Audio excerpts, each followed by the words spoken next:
All right, so Let's dive into a world that's both terrifying and eerily familiar. George Orwell's 1984. Okay, We're digging into a review you shared that calls it a haunting portrayal and questions its relevance for today, I'm ready to unpack this. aren't you? Absolutely. And that word haunting, it really gets to the heart of what makes 1984 stick with you. It's not just the totalitarian state or Big Brother.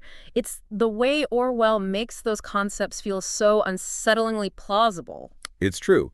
And this review wastes no time getting to that feeling. They jump right into Orwell's world building. A world divided into these warring superstates where history is constantly rewritten. It's all about control. Right. Exactly. And the review highlights how Orwell explores control on multiple levels. We see it through the obvious, like the ever-present telescreens and the threat of the thought police. But then it goes deeper into the insidious ways the party tries to control thought itself. Which is where newspeak comes in. This idea of limiting language to limit what people can even think. It always struck me as so creepy, almost too far-fetched. But then you look around today. And it's not so far-fetched anymore, is it?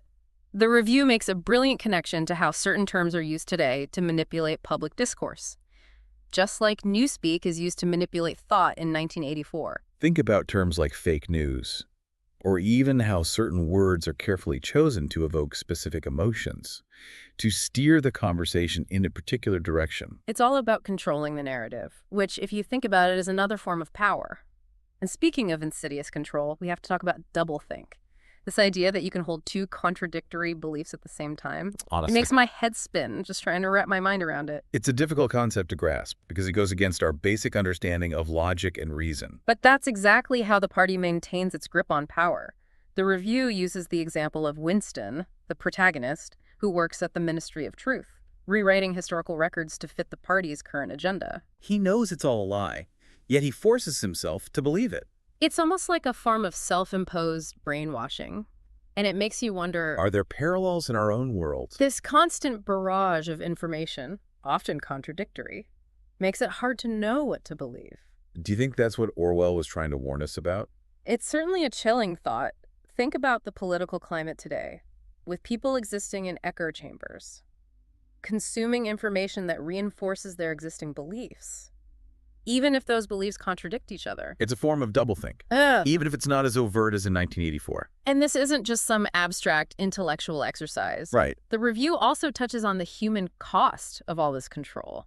They mention Winston's longing for genuine human connection. It's like even in this world of surveillance and thought police. That fundamental human need still exists. Exactly. And that's what makes 1984 so heartbreaking. Hmm. The party understands this need for connection and exploits it. They promote suspicion and fear, turning people against each other, making it impossible to form genuine bonds. Because any real connection, Yeah.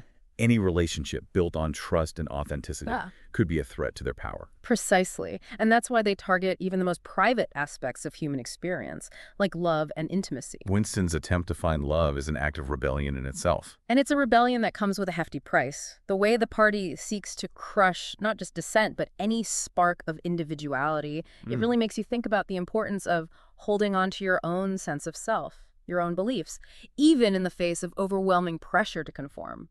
But we'll delve deeper into that in a moment. It's like that feeling of always being watched, always second-guessing yourself. It's exhausting even to think about. But the review points out that it's not just about surveillance or even language control. There's this whole psychological manipulation aspect to the party's control that's truly insidious. Absolutely, and the review does a great job of connecting this back to the human cost we were just discussing. The party uses fear and paranoia to isolate individuals, making them question their own sanity and turning them against each other. Like that chilling scene where children are encouraged to report their own parents to the thought police. It's a system designed to erode trust at its very core, isn't it? Exactly. Orwell understood that a society built on fear and suspicion is a society that's easy to control. When you can't even trust your own family, who can you turn to? It's incredibly effective and utterly heartbreaking. And then there's the physical torture that Winston endures. The review doesn't shy away from how brutal the party can be, but it emphasizes that the real horror lies in their methods of psychological manipulation. The torture isn't just about inflicting pain, it's about breaking Winston's spirit, forcing him to betray his own mind. The goal is to make him love Big Brother not out of fear, but out of conviction. It's the ultimate erasure of the self. It makes you wonder about the limits of human resilience, doesn't it? How much pressure can one person withstand before they break? But what struck me in the review was the point that even in the face of all this, Winston does resist, at least for a while. He finds moments of beauty and connection, like his relationship with Julia, even with the constant threat of discovery hanging over them. That's such an important point. It would be easy for Orwell to portray a world of unremitting darkness, but he doesn't know. Winston's acts of rebellion, however fleeting, remind us that the human spirit can endure even in the most oppressive of circumstances. And those small acts of rebellion, those glimpses of humanity, make his ultimate fate even more tragic. It underscores the devastating consequences of unchecked power, but also the importance of fighting for what you believe in, even when it seems hopeless. Precisely. The review highlights that 1984 isn't just a warning about the dangers of totalitarianism. It's also a testament to the enduring power of the human spirit. It makes you think about the world we live in today and ask ourselves, are we doing enough to safeguard our own freedoms? What can we learn from 1984 and apply to our own lives to ensure we don't end up on a similar path? Those are important questions for all of us to consider. The review doesn't offer any easy answers, but it suggests that awareness is the crucial first step. We need to be aware of the subtle ways in which our thoughts and behaviors are influenced, whether by media technology or those in positions of power. It's about being critical thinkers, right? Questioning the narratives we're being fed and seeking out diverse perspectives.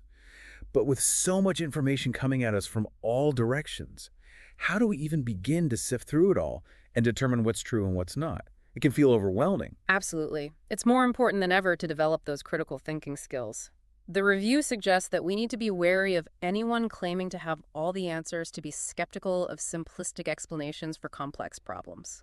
It's about being willing to engage in uncomfortable conversations, to challenge our own biases, and to be open to the possibility that we might be wrong. And not just being passive consumers of information, right? We need to be actively engaged in shaping the world around us.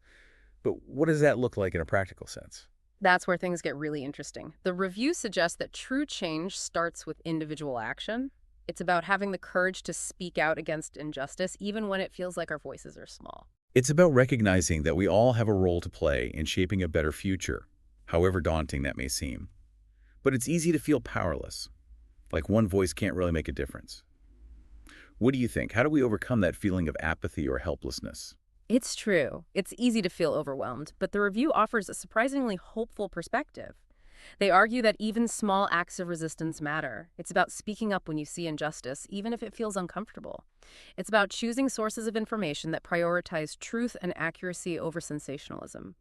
It's about engaging in thoughtful dialogue with those who hold different views, even if you never fully agree. Those small acts, those conscious choices we make every day, they add up, don't they? They absolutely do. And the more we exercise those muscles of critical thinking, of independent thought, the more resilient we become to manipulation and control.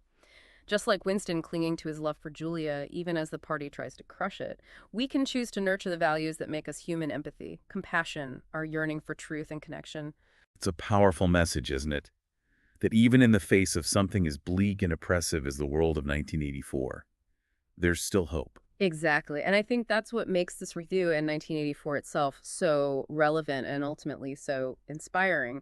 It's a reminder that the future isn't predetermined. It's something we actively create through the choices we make every day. So to bring this all back to the question this review posed, is 1984 still relevant today? I think it's safe to say resoundingly yes. Absolutely. It's a timeless warning about the dangers of unchecked power, of technological control, of the manipulation of language and information. But it's also a powerful testament to the resilience of the human spirit and our ability to resist even in the darkest of times. Beautifully put. And as we wrap up this deep dive into 1984, we'll leave you with one final thought. The review focused on how Orwell's warnings still resonate today. But what aspects of our world do you think Orwell didn't anticipate? What might surprise him, for better or worse, if he could see our world today? That's something to ponder as you navigate this brave new world, and we'll see you on the next deep dive.